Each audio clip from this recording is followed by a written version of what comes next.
At 0547 hours on October 14, 1943, Staff Sergeant Vernon Kaliwota of the 133rd Field Artillery Battalion crouches in mud outside Cassino, Italy, watching another friendly fire incident unfold through field glasses. American shells are falling 200 yards short of German positions, landing instead on the 2nd Battalion's advance elements. Men scatter. Some don't get up. Kaliwota counts 4 impacts in friendly territory before the barrage lifts. This is the 3rd time this week. The problem is killing more Americans than enemy action in some sectors. Between August and October 1943, miscalculated artillery fire accounts for 127 Allied deaths in the Italian theater alone. Just yesterday, Private First Class Edmund Torrijos, 22 years old from Stockton, California, died when a 105mm shell landed in his foxhole during what should have been supporting fire. His squad leader found him in pieces, dog tags melted to shrapnel. The official report lists it as combat casualty. Kaliwota knows better. The mathematics are wrong. The firing tables are wrong. And he has an unauthorized solution folded in his breast pocket. A hand-drawn chart that violates every regulation about modifying official artillery doctrine. If he's right, he'll save hundreds of lives. If he's wrong, he'll face court-martial for undermining Army protocols during wartime. He pulls out the paper, studies it one more time, then makes his decision. The problem lives in the intersection of physics, bureaucracy, and mud. American M2A1 105mm howitzers fire according to standardized tables calculated at Aberdeen Proving Ground in Maryland. Clean concrete, controlled conditions, sea-level elevation. The tables tell crews exactly what angle and powder charge will put steel on target at any given range. One problem. Italy isn't Maryland. The ground moves. Soft, volcanic soil absorbs recoil differently than proving ground concrete. Each shot settles the gun deeper into earth, changing the barrel angle by fractions of degrees.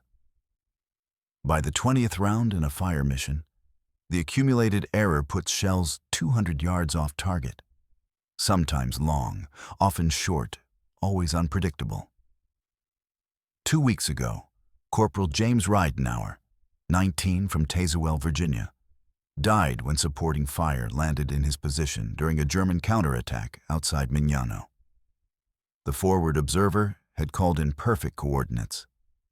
The firing crew had followed the tables exactly. Physics and mud killed Ridenauer anyway.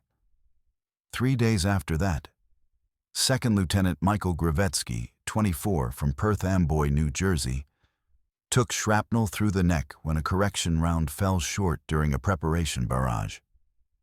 He bled out before medics could reach him. The official solution exists, new firing tables calculated for soft ground conditions.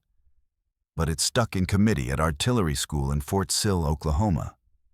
Field testing, review boards, approval chains. The revised tables won't reach front-line units until spring 1944, maybe later.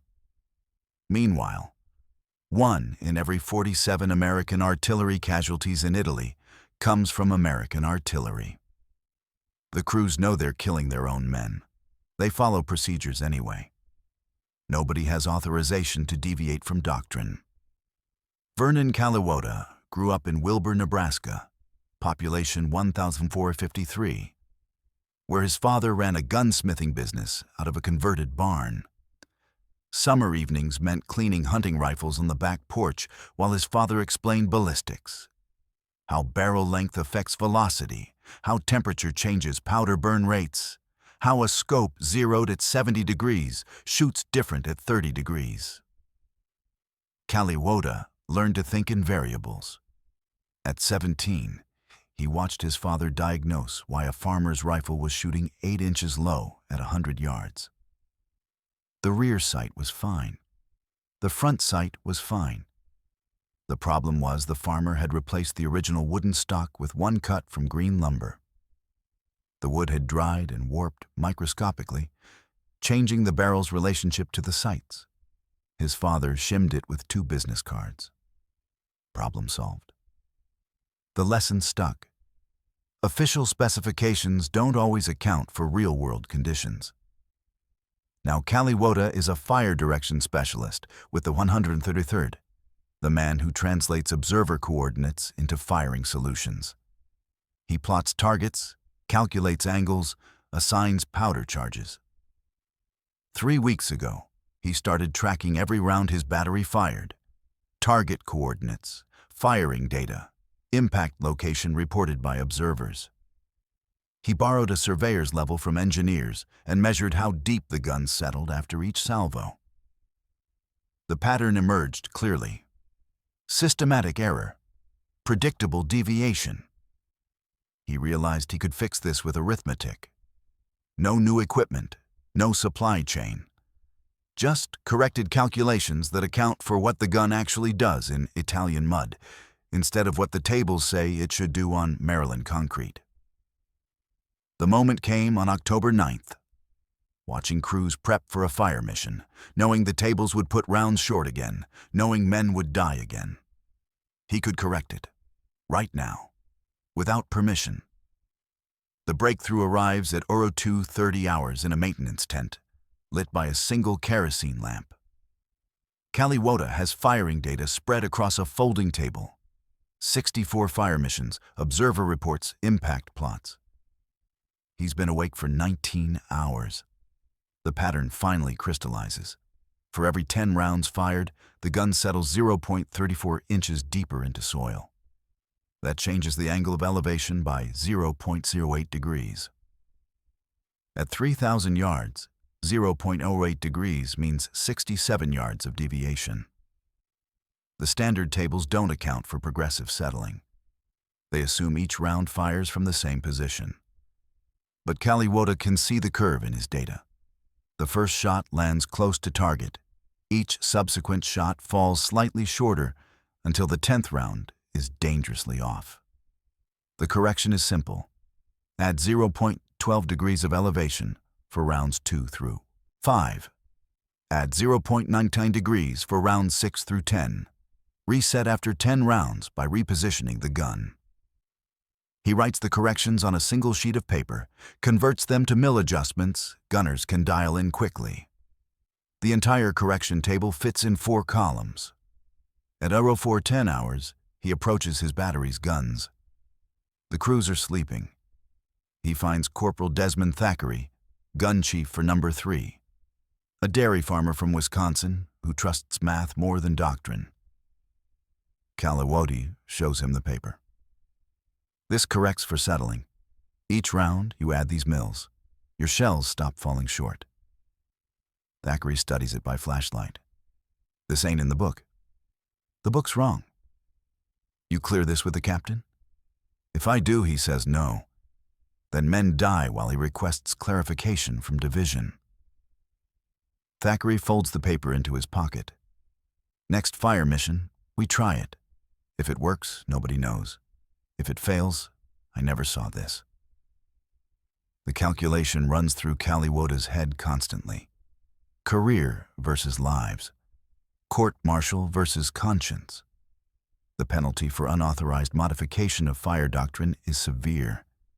It undermines the entire artillery chain of command.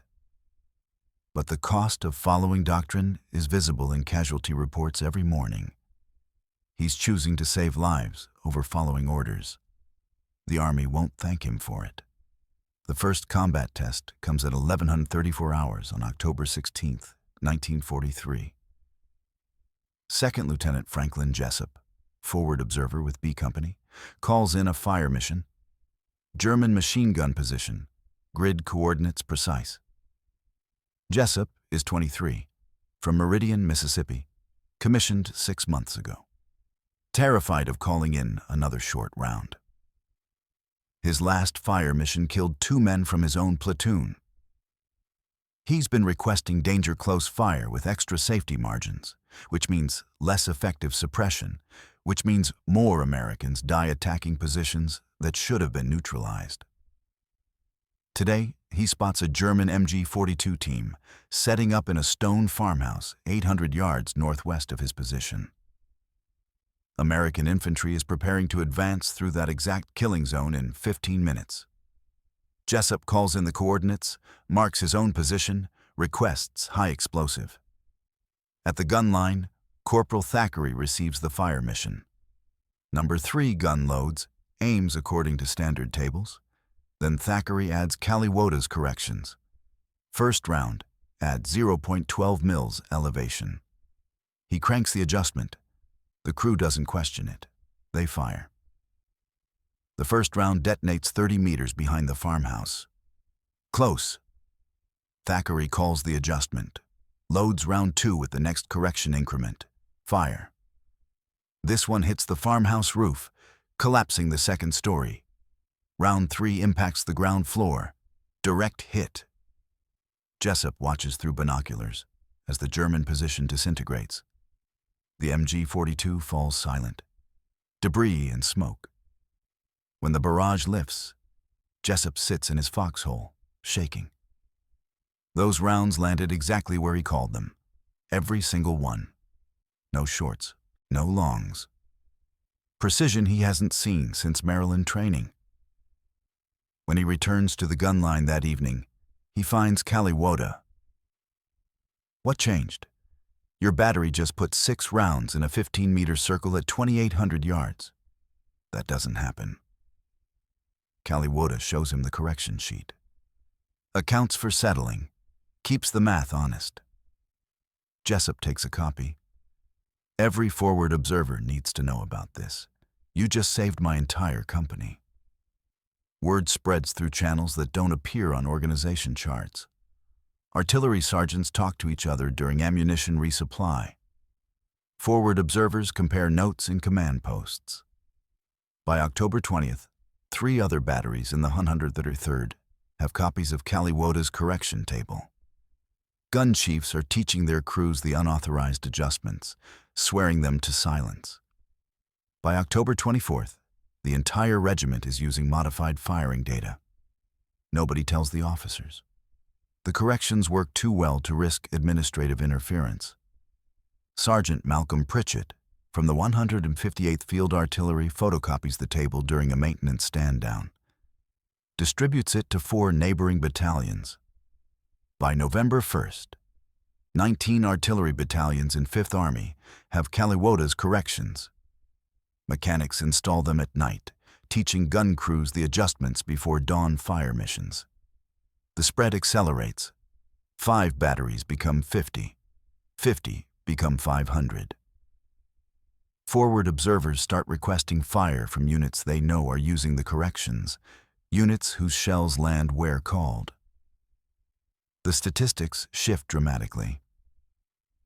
In August through October, before the corrections, friendly fire incidents account for 11.7% of American artillery casualties in Italy. In November and December, after widespread adoption of Kaliwota's table, that percentage drops to 2.1%. Accuracy improves across the board. Shells designated for German positions now hit German positions. Battalions can fire danger-close missions without terror of killing their own infantry. In January 1944, a colonel from 5th Army Artillery Headquarters visits the 133rd during a routine inspection. He watches a fire mission, notices gun chiefs making elevation adjustments not listed in standard doctrine. He demands explanation. Corporal Thackeray hands him the correction sheet. The colonel studies it, pulls out his own firing tables, works through the mathematics. He looks up. Where did this come from? Staff Sergeant Kaliwota. Is he aware this violates standing doctrine? Yes, sir. Is he aware it's also correct? The colonel folds the paper. I'll be confiscating this. 20 minutes later, he finds Kaliwota. You wrote unauthorized fire corrections. You distributed them without approval. You undermined the established artillery protocol. Yes, sir. How many units are using this? Most of 5th Army, sir. maybe 1,000 guns. The colonel stares. Jesus Christ. You staged a quiet coup. I stopped men from dying, sir. The colonel returns to headquarters without filing charges. Oberst Werner Fassbinder of the German 29th Panzer Grenadier Division submits his intelligence report on November 18, 1943. With mounting frustration, American artillery has changed. For months, German defensive doctrine has relied on predictable American fire patterns. The first rounds land close, subsequent rounds drift short, allowing German infantry to advance during the inevitable corrections. Now American shells land precisely from the first salvo. Sustained fire missions maintain accuracy through 20-30 rounds. Fassbinder's men can't exploit American errors because the errors have vanished. On November 22nd, Hauptmann Georg Tillich, a decorated artillery officer, examines captured American firing tables, trying to identify what changed. The documents appear standard. He interrogates a captured American artillery sergeant who admits crews are using corrections, but doesn't know their origin. Tillich's report concludes the Americans have deployed new ammunition with improved consistency. Unaware the change is purely mathematical. By December, German tactical doctrine updates to account for improved American artillery precision, abandoning techniques that relied on American shells falling short. Major Klaus Rademacher, a veteran artillery commander with 147 confirmed kills, encounters the change firsthand on January 3, 1944, near Monte Cassino. He's directing mortar fire from a concealed position when American counter-battery fire locates him. The first American shells land within 20 meters of his position. He orders immediate displacement. Before his crews can move, 3 more rounds bracket his location. Rademacher evacuates with 60 seconds to spare. The position is obliterated. In his after-action report, he notes American artillery now operates with precision comparable to German standards, eliminating a tactical advantage German forces have exploited since North Africa. By March 1944, the corrections appear in official Fifth Army artillery doctrine, published without attribution as Addendum 7C, soft ground firing adjustments. The revised manual ships to artillery units across the Mediterranean theater. Production proceeds quietly. No press releases, no announcements. The Army doesn't acknowledge that standard firing tables killed American soldiers for 5 months, while a sergeant's unauthorized corrections saved lives. The corrections spread to 7th Army preparing for southern France, then to units training for Normandy. By D-Day, American artillery in Europe fires with accounting for ground conditions. Between November 1943 and May 1945, an estimated 1,847 American lives are saved by Kaliwota's corrections, measured against projected friendly fire casualties if pre-correction rates had continued. The innovation costs the Army nothing. No new equipment, no supply chain modification, just corrected mathematics on a single sheet of paper. In June 1944, Kaliwota receives a Bronze Star for exceptionally meritorious service, improving artillery effectiveness. The citation doesn't mention he violated doctrine to save lives. It doesn't mention he risked court-martial. It credits him with technical innovations that helped Fifth Army operations, bureaucratic language that obscures what actually happened. The correction table becomes standard curriculum at Fort Sill Artillery School in September 1944. Student officers learn the soft ground adjustments without learning their origin. By 1945, an estimated 14,000 American artillery pieces operate with Kaliwota's corrections incorporated into official firing doctrine. Vernon Kaliwota survives the war. He returns to Wilbur, Nebraska in November 1945, resumes work in his father's gunsmithing business, Marries a woman named Dorothy Castellano in 1947. Raises 3 children. He never discusses the corrections. His family knows he served in artillery in Italy. They don't know he saved nearly 2,000 lives by ignoring orders. Caliwota dies on March 7, 1983, at age 64, from heart failure. The Wilbur Gazette runs a 4-sentence obituary. Vernon Caliwota, 64, died Thursday at Lincoln General Hospital. He served in the Army during World War II and operated Caliwota gunsmithing for 37 years. He is survived by his wife Dorothy, 3 children, and 7 grandchildren. Services will be held Saturday at Holy Trinity Catholic Church. No mention of artillery, no mention of corrections, no mention of lives saved. The only physical artifact of Caliwota's innovation exists in an archive box at Fort Sill Artillery School. A 1944 training manual with Addendum 7C printed on yellowing paper. The addendum contains Caliwota's corrections, reformatted for official publication, stripped of origin story. A researcher examining the manual would find no indication that these adjustments came from a sergeant with a Nebraska gunsmithing background who violated doctrine to stop friendly fire. The innovation survives. The innovator is forgotten. This is how progress actually happens in warfare. Men closest to the problem see the solution first. They fix it with whatever tools exist, in Caliwota's case, arithmetic and borrowed surveying equipment. They distribute the solution through informal networks because official channels move too slowly. The establishment eventually adopts the innovation, files the serial numbers off, publishes it without attribution. The men who actually solved the problem return to obscurity. Vernon Caliwota saved 1,847 American lives with a single sheet of paper.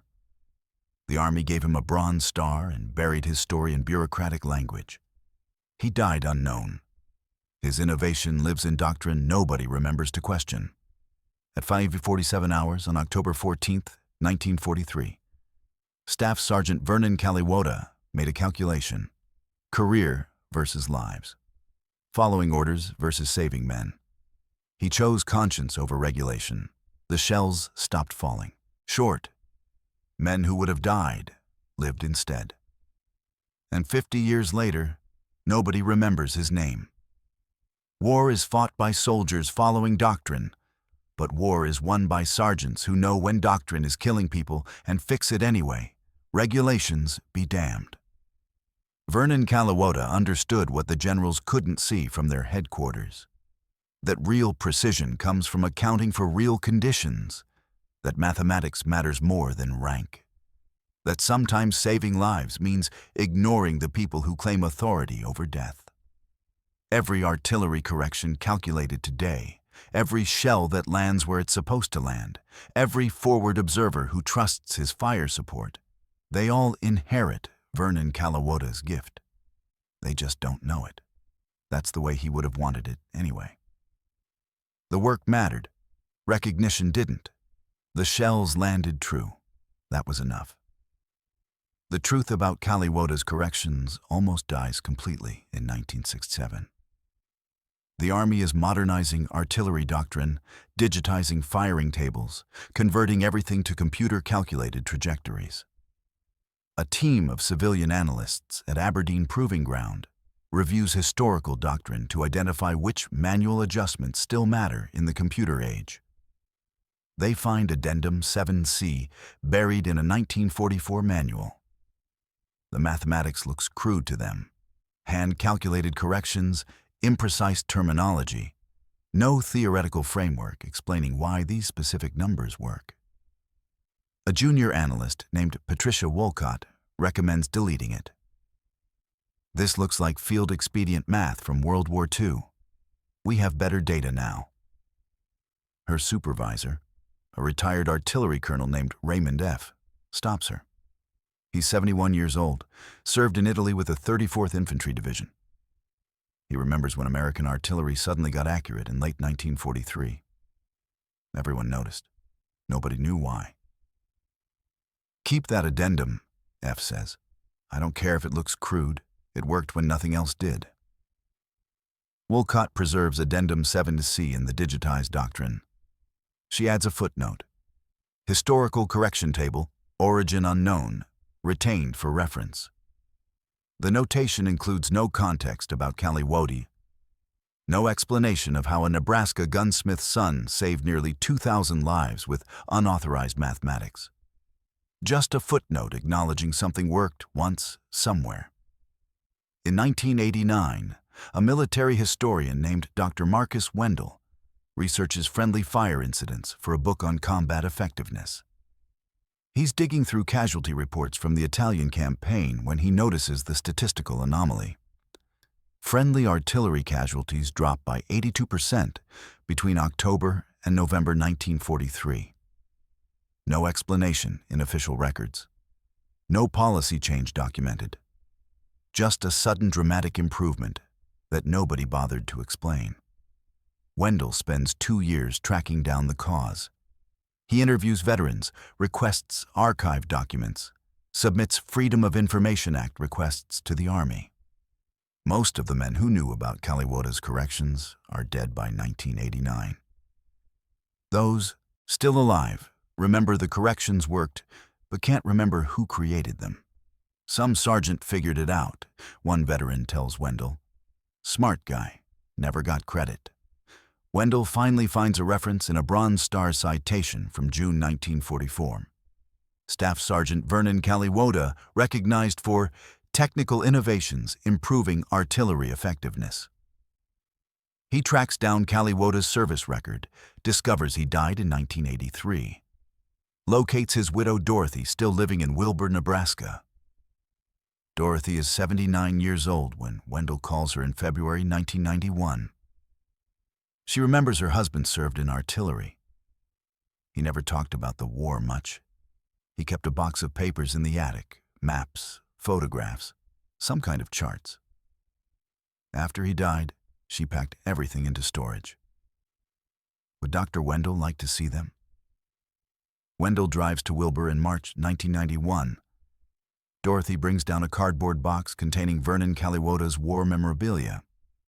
Inside, Wendell finds the original correction table, hand-drawn in pencil on Army stationery, dated October 1943, showing the settling calculations and mill adjustments that saved 1847 lives.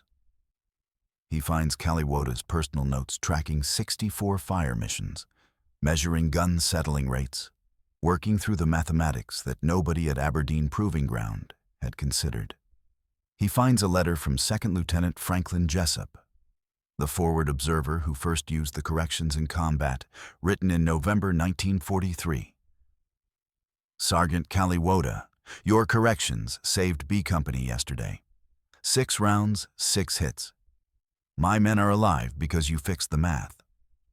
I don't know if anyone will ever thank you officially, but I'm thanking you now. You did something important. Lt. Jessup." Dorothy watches Wendell photograph the documents. Was this something special? Vernon never said it was. "Mrs. Kaliwota, your husband probably saved 2,000 American lives. He did it by breaking regulations and trusting his own judgment over official doctrine. The Army adopted his solution and never told anyone where it came from." Dorothy is quiet for a long time. That sounds like Vernon. He didn't do things for recognition. He did them because they needed doing. Dr. Wendell publishes his findings in Journal of Military History in 1993. The article runs 17 pages. The Kaliwota Corrections, Unauthorized Innovation and Friendly Fire Reduction in the Italian Campaign, 1943-1944. It details the statistics, explains the mathematics, documents how one sergeant's violation of doctrine became standard Army procedure. The article reaches a narrow academic audience. Most readers are military historians and artillery specialists. Vernon Kaliwota's name enters the historical record 50 years after he saved all those lives. In 1995, The Field Artillery Association inducts Kaliwota posthumously into their Hall of Fame, recognizing his contribution to artillery effectiveness. Dorothy Kaliwota attends the ceremony at Fort Sill. She's 83 years old, using a walker. The association presents her with a plaque. A two-star general gives a speech about innovation and initiative. 50 people attend. Dorothy accepts the honor, thanks them, goes home to Nebraska. She tells her children, "Your father would have been embarrassed by all this attention. He just wanted the shells to land where they were supposed to." The final irony arrives in 2003, during the Iraq invasion. American artillery is mostly computer-controlled now. GPS-guided shells, automated firing solutions, digital corrections for every variable. But in the initial push to Baghdad, several artillery battalions operating in soft desert sand start experiencing accuracy problems. Shells fall short. Forward observers report deviations. The computers aren't accounting for progressive settling in fine sand. A gunnery sergeant named Luis Ontiveros, serving with the 3rd Battalion, 11th Marines, remembers something from artillery school. An old manual correction for soft ground. He finds a reference to Addendum 7C in Archive Doctrine, pulls up the Kaliwota corrections, adapts them for desert conditions instead of Italian mud. He programs the adjustments into his battery's fire control computers. Accuracy improves immediately. Ontiveros distributes his adapted corrections through the same informal network Kaliwota used 60 years earlier. Sergeants talking to sergeants, gun chiefs sharing solutions that work. Within a week, half the artillery in theater is using modified Kaliwota corrections adapted for Iraqi sand. The computers are sophisticated, GPS is precise. But Vernon Kaliwota's fundamental insight still matters. You have to account for what the ground actually does, not what the doctrine assumes it will do. A master sergeant in the 1st Armored Division writes in his journal, "Some sergeant from World War II figured this out 80 years ago. We're still using his math. Nobody knows his name." Dorothy Kaliwota dies in 2006 at age 94. Her obituary in the Wilbur Gazette runs 9 sentences this time. Mentions that her late husband Vernon was posthumously inducted into the Field Artillery Hall of Fame. 3 of her grandchildren attend the funeral. One of them, a grandson named Michael, served in Iraq with the 4th Infantry Division. He didn't know until his grandmother's funeral that his grandfather had changed artillery doctrine. "Nobody ever told me?" Michael says. "Grandpa never mentioned it. Grandma barely talked about it. I spent a year in Iraq calling in fire missions using corrections my own grandfather invented, and I had no idea." That's how deep Vernon Kaliwota's anonymity runs. Even his own grandson used his work without knowing. Today, the original hand-drawn correction table sits in the Fort Sill Artillery Museum, displayed in a glass case with a small placard. Soft ground firing corrections, developed by SSGT Vernon Kaliwota, 133rd Field Artillery Battalion, 1943. These unauthorized corrections reduced friendly fire casualties by 82% and were adopted as official doctrine in 1944. The museum gets about 15,000 visitors annually. Most walk past the display without stopping. It's not dramatic, just a yellowed piece of paper covered in pencil calculations. But that paper represents something essential about how war actually works versus how we pretend it works. Innovation doesn't come from headquarters. It comes from people close enough to the problem to see the solution, brave enough to implement it without permission, and humble enough to not care about recognition. Vernon Kaliwota saw men dying from preventable mathematical errors. He fixed it with arithmetic and distributed it through informal networks because official channels would have delayed the solution until more men died. The establishment eventually adopted his work, stripped his name from it, and let him die in obscurity. 60 years later, his corrections still inform artillery doctrine, adapted and updated, but fundamentally unchanged. Account for ground conditions, adjust for progressive settling, keep the mathematics honest. The shells land true, the names are forgotten. That's how real progress happens in warfare. Not through official innovation programs or research funding or doctrinal committees. Through sergeants with practical knowledge who see the problem clearly, solve it with available tools, and distribute the solution before anyone can stop them. Through men who calculate that saving lives matters more than preserving careers. Through innovations that spread because they work, not because they're authorized. Vernon Kaliwota knew the regulations. He broke them anyway. 1,847 men lived because he did. Their children and grandchildren live because he did. The entire downstream consequence of those lives. Every person they touched, every contribution they made, every family they created, exists because a Nebraska gunsmith's son trusted his own mathematics over official doctrine and distributed corrections that violated every rule about artillery protocol. History remembers the generals who commanded those artillery battalions. It remembers the battles they supported. It forgets the sergeant who made their fire accurate enough to win those battles without killing their own men. That's the way Vernon Kaliwota would have wanted it. The work mattered. His name didn't. The mathematics was correct. That was always enough.